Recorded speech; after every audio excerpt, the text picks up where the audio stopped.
Black, Ernie Crack, Hollywood will sell you that, but both me and Ma were houseless and arrested for the poverty crime of being outside in LA, in East Hollywood, Compton, East Los, Venice Beach, and that was this story. To answer your question directly, Dan, and I appreciate you for choosing the film so much, and to the LA International Children's Film Festival for opening space for this story, which is not told enough, is that Peter, who's a filmmaker and a badass community filmmaker, knew that the story of houseless families is never told. More importantly, it's never told by houseless mamas and children. It's oftentimes stories about poor people are told about us without us. And so it was really important that the story of a child who barely survived, because that experience can kill you, and it often does. Ibaye, to Tyrell Wilson, to Jordan Neely, to Banco Brown, to our relatives who have died because of the lie of capitalism and homelessness. But the fact that this can be turned into art, that it could help teach children and parents and teachers that there can be another solution that isn't sweeping us like we're trash. My family and I just came from what we call the Stolen Land Hoarded Resources Untour in the area of LA called Beverly Hills. We go there and humbly share, it's not a protest, with a prayer, the concept of radical redistribution and community reparations. Because so many people hoard so much when there's so many of us who are on the street with so little. And that if we actually practice radical sharing, which is what's happening at Homefulness, which is, by the way, what you saw there, us houseless people are building our own solution. This is not just something we're talking about. We're doing it in occupied DP Stu Chin, Oakland. Our 13th resident just moved in, a houseless elder, and we have families and children, myself and my son, Mutiado and Israel, and our relatives, Francis and so many more, Juju, etc. We are not helpless. We just don't have the resources to manifest, as I call it, our own solutions. So we need folks with resources to walk in solidarity with us. We're not asking for a savior. We're not asking for a crumb. We're asking for self-determination. And so this beautiful movie is just a way of getting that story out. I encourage educators, parents. It's based on a book that I wrote, a children's book called When Mom and Me Lived Outside, Cuando Yo y Mamá Desamparado, which is a bilingual book. And I encourage all people in schools, all parents and children to get this book, share it with your classrooms.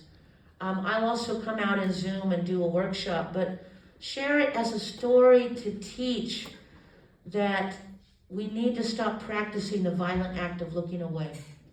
That as folks with homes, as folks who are housed, please understand that we're no different just because we're on the street. We just don't have access to a roof. Okay, all right. Any questions for Tiny about the film or the project? Anybody have a question? Yeah. Here's a microphone for you. Thank you. So, did you get out of homelessness and then, or houselessness, and then, did you become educated in some way? And how did that come about? Because you sound very intelligent and very The question, how did she get out of it? Oh, and I'm sorry, I'm just having trouble hearing up here, but, so what happened, the short version of a very long story, I also wrote a book called Criminal Poverty, Growing Up Homeless in America, if people want to know Mama's life story, and I want to call out Mama D, for without whom there would be no me. But basically what happened is, after our LA experience, because I was born and raised in LA, when I was 12 or 11 years old, we actually came up to the Bay Area, Beverly Hillbilly style, with everything on our car, hoping that there would be less criminalization of houseless folks, hoping that we could sell on the street the art that we were making. My mom was disabled. She was a mixed race child who had survived orphanages and foster homes that almost killed her. So she worked really hard to get a degree and to get a job and do all the things that society teaches you. But she ended up getting laid off because she was practicing a revolutionary form of family restoration of poor families instead of family separation as a social worker. And that was for her the one little more murder of the soul, she called it, and we ended up on the street. So that's how this happened. You know, that whole concept of one paycheck away from homelessness was our reality. We came up to the Bay Area, that's Oakland, Frisco, and sadly, of course, for poor people in this land, and shout out to all the migrante indigenous people across these false borders, like my brother Motiado and Israel, and so many of us. As poor families, it's really hard to make it out of poverty. So oftentimes we get stuck, and there are so many things stacked against us. I live with skin privilege. My mama did not.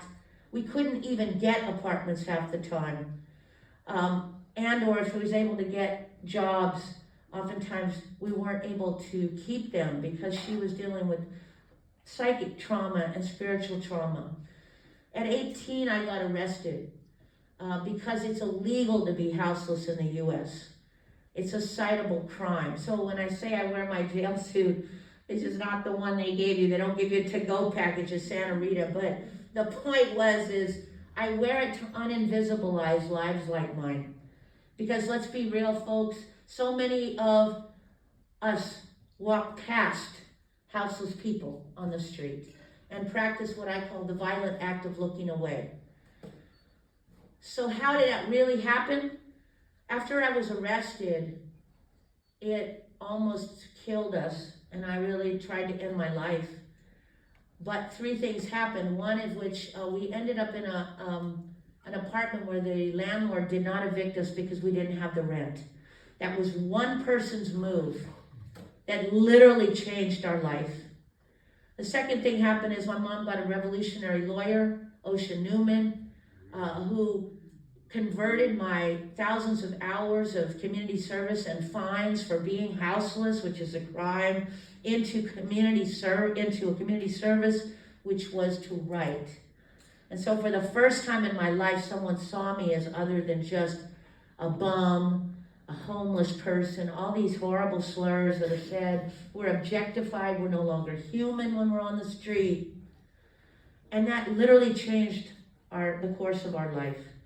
And the last thing is that my mom started sitting in Black studies, women's studies, and indigenous studies at San Francisco State. And we became to be conscious and recognize that the connection of poor families all over Mama Earth is totally connected.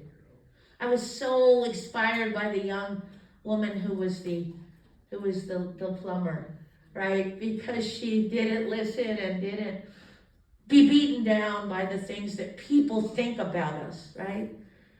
And I think that that's some of the hardest things to do when this society is set up in a racist, classist dynamic that racially profiles and continues to class profile people and makes it impossible for people with disabilities like my brother Leroy to be seen, to be listened to.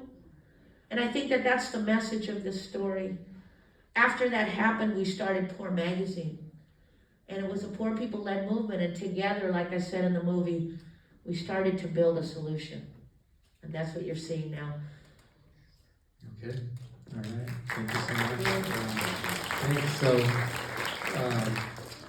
We have time for one last question, I guess, and that's, are you gonna put some flyers out on the table for your other events in Los Angeles? Yes, thank you for asking. If people are more interested in our work, because we are doing very groundbreaking work right now, we came to LA to do this beautiful Children's Film Festival, but we're also sharing the model of homefulness all across Mama Earth.